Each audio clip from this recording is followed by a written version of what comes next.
Bon, eh bien, nous sommes de retour sur le plateau de la Grande Team pour la dernière période de l'émission, dernière partie durant laquelle nous allons parler de l'élection à la FIF, puisque ça y est, le chronogramme est établi pour notre dernière ligne droite.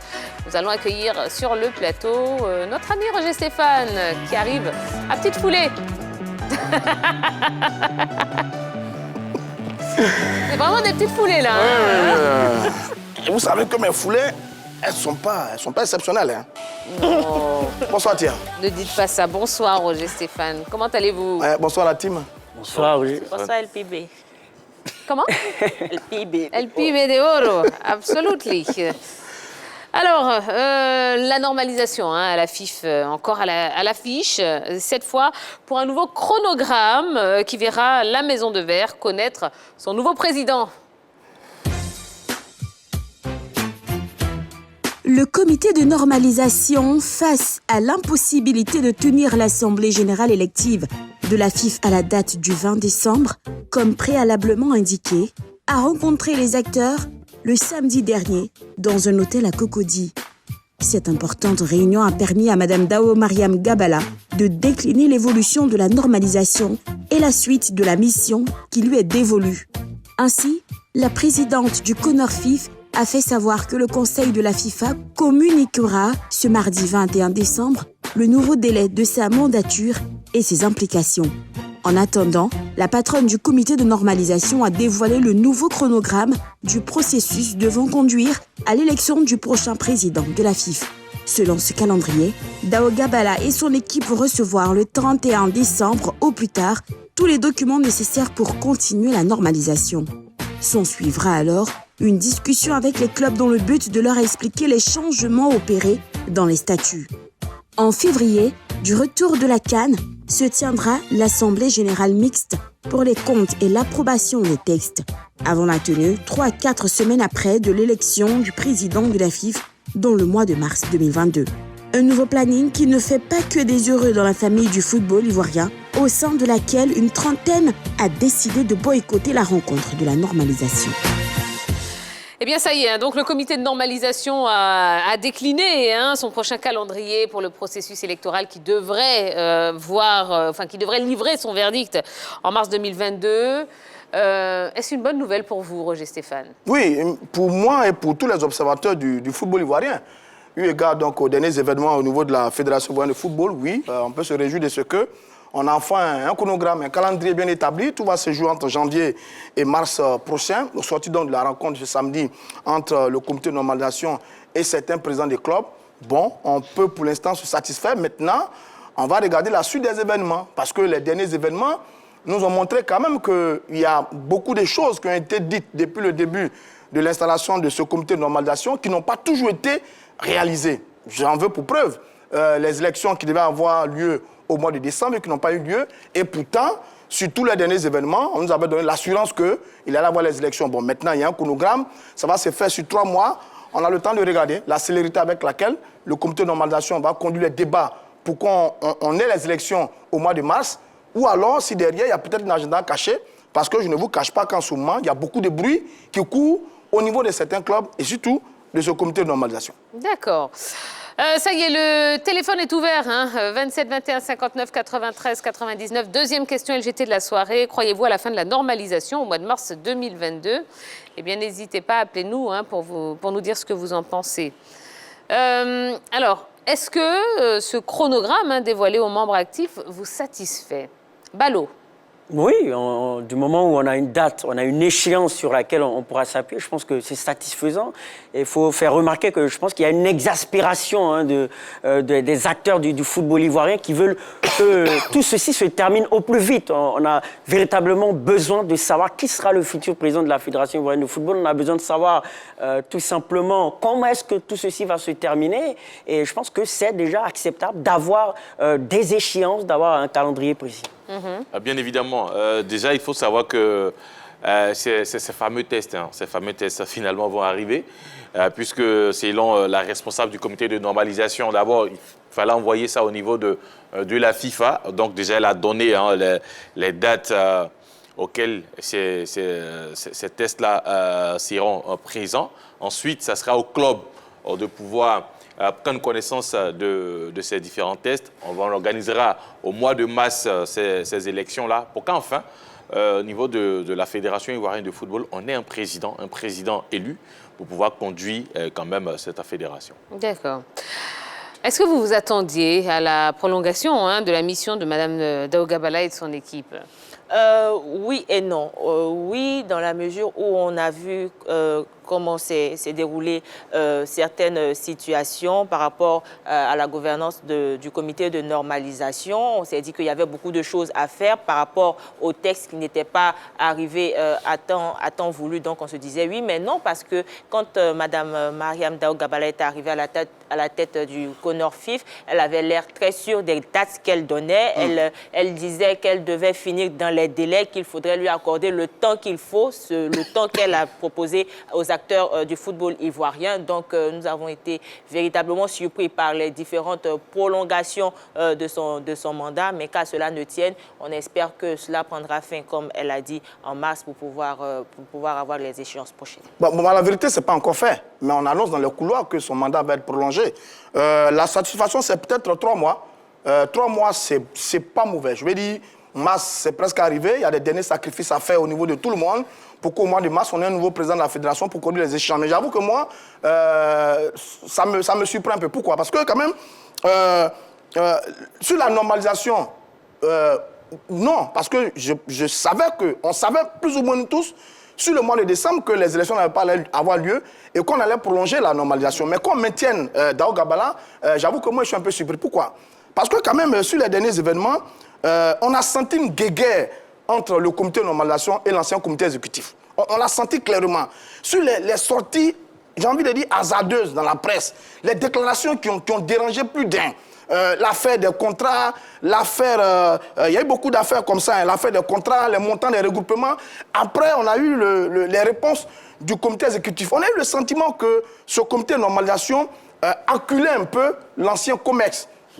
Implicitement, le président Sori Dabaté, qui est candidat de l'ancien COMEX. On a senti cette guerre. À partir de cet instant, on peut se dire, ben, est-ce que la normalisation était dans l'équilibre par rapport à la gestion de la crise de la Fédération de football?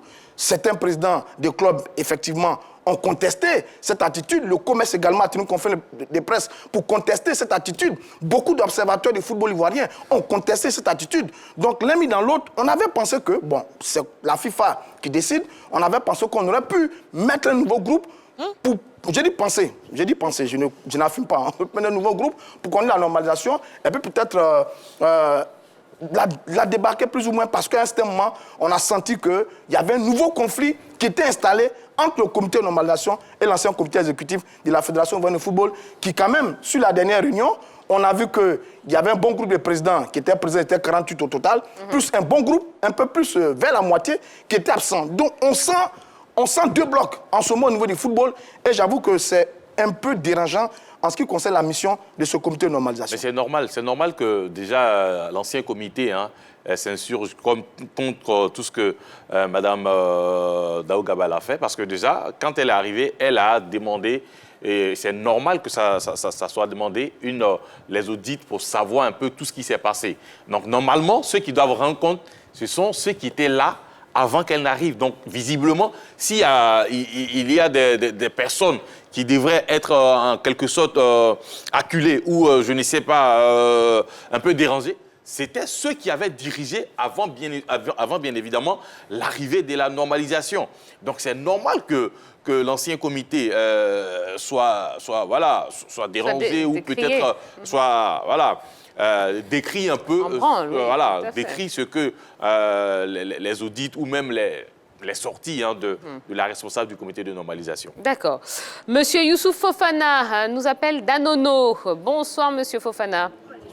Bonsoir, Mme Tua, et bonsoir à Ganti. Bonsoir, Monsieur Fofana. Bonsoir, Monsieur Fofana. Alors, Monsieur Fofana, est-ce que vous croyez à la fin de la normalisation au mois de mars 2022? Oui, je crois à cette normalisation.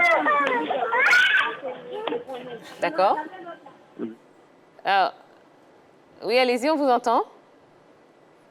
Il faudrait qu'on finisse avec cette affaire afin que nous ayons notre président au sein de la FIF. Oui. Voilà. On attend ça beaucoup avec fierté, quoi. On attend cela vraiment. Ça nous sera vraiment un plaisir de connaître le nouveau président de la FIF. Oui, tout à fait. D'accord, très bien. Merci pour votre intervention, monsieur Fofana. S'il vous plaît, j'avais une autre préoccupation. Oui, allez-y. En fait, c'était pour participer à l'émission même, voilà, participer à l'émission. Voilà, moi, je suis d'une fédération aussi, voilà, la FIFMA.